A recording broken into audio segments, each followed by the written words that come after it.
The old Japan you are picturing now is most likely not the real thing. Vermilion gates, tiled roofs, streets paved with stone. Much of it is not as old as you suppose. A great deal of what we take to be the Edo period is, in truth, a good deal more recent.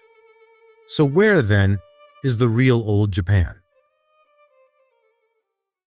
The Edo period began in 1603, when Tokugawa Ieyasu established his government, and it lasted for some 260 years. In those days, the towns of Japan were made of wood and paper. They were densely crowded. Fire was in daily use. Dry winds blew through them. And so they burned, time and again. Over those 2.5 centuries, Edo was visited by great fires more often than one can easily count. The city was reduced to ash and built once more again and again. It was not fire alone. Earthquakes came, and the flames that followed them burned the cities a second time. Then, in 1945, the air raids passed over Japan, and one city after another burned. Nor was that all. As the country grew modern, the streets were widened. Old houses were pulled down. New buildings rose where they had stood. Fire, earthquakes, war, and the hand of man. One after another, these things came, and little by little the old towns disappeared. And so today, the Japan of the Edo period is almost gone. Very little remains as it was. Even so, you may think, Japan surely has no shortage of old and storied buildings, white walls, black tiles, a street lined with stout earthen storehouses. They are indeed beautiful. Yet look at them closely, and most are not of the Edo period at all. They burned in the great fires of the Meiji era, and were raised again afterwards. Even many of the places we call Edo towns were really built in the Meiji era. The years from 1868 to 1912, after the age of Edo had ended, this country burned so many times, and so very few places still look the way they did in the Edo period. And one of those few is to be found in Nagoya, Shikemichi.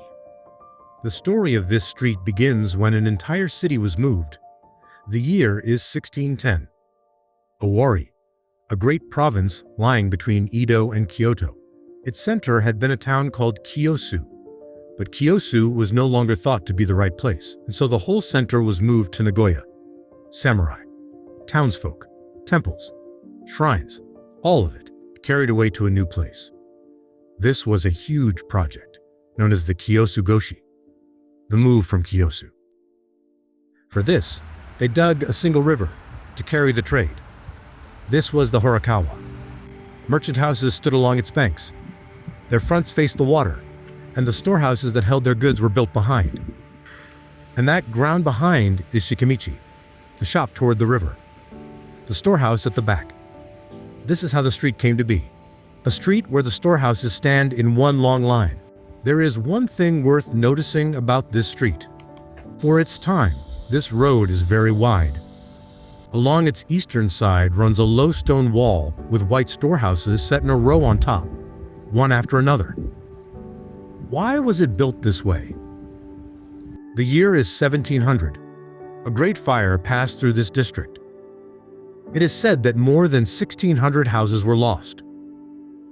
Afterwards, the road was made wider, to 4 ken, a little under 7 meters.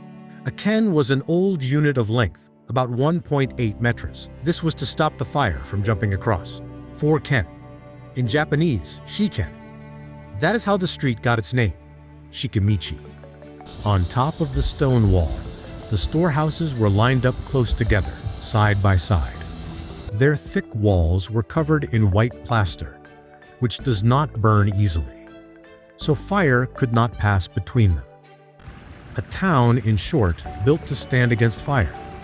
Not every building here is exactly as it was in the Edo period, but storehouses raised in the middle of the Edo years do still stand here, even now. Shikemichi is one of the few places where you can still see how people kept fire away in the Edo period, and the storehouses they left behind. The people who feared fire did not depend on design alone. There was one more thing they turned to for help. Look up. On the roofs of these houses sit small shrines. They are called Yane-gami-sama, the gods of the roof. The houses stood so close that there was no ground to spare for a shrine, so the people placed their gods up on the roofs and prayed to them there. When this began, and where it came from, no one really knows. This part of the Nishi ward once held more of them than anywhere in the city. Now, you have to look to find them. Design was one way of fighting fire, prayer was another. Unless you notice them, you will walk right past. The wishes of those people are still there, quietly, up on the roofs. And then came 1945. Nagoya too was struck by the air raids. About 4 in 10 of the city burned. Many lives were lost. This great fire did not strike Shikemichi alone. It burned the old towns of Japan, one after another. And yet Shikemichi lived through that night. The bombs, as it happened, did not fall here in any number. The firebombs of that night went through the roofs and burned the houses from inside. The people of Edo built these storehouses to keep fire from spreading house to house. But they were never meant for an attack like this. And so, we cannot say that the town survived the air raids because it was built to resist fire. And yet, perhaps it was the will of those people. Those who fought to live through the fire, that kept this town standing. Walking here, I felt such things. There is no way to know, and yet, thought of this way, history becomes a little more interesting. Once, people lived here who feared fire, fought it, prayed against it, and their town is still here. Where is the real old Japan? Maybe it is not behind the bright, crowded gates of the famous places. Maybe it is in a quiet back street where people still live. Up on a roof, where you only see it if you look. It is still there, quietly. Thank you for watching. Allow me to tell you a little about myself. My name is Toshizou, and I live in Nagoya. I learned my English by reading Harry Potter. It is for that reason that I love England, though I have never been. My favorite writer is Haruki Murakami. I am not very good at speaking for myself, and so I borrow the help of this voiceover to tell you about Japan. This calm voice you are hearing belongs to a voice artist named Dwight through Epidemic Sound. I do not know what you think of this country, but if you were like me, someone who loves a country far away, then I hope this film helped you even a little. That would make me very happy.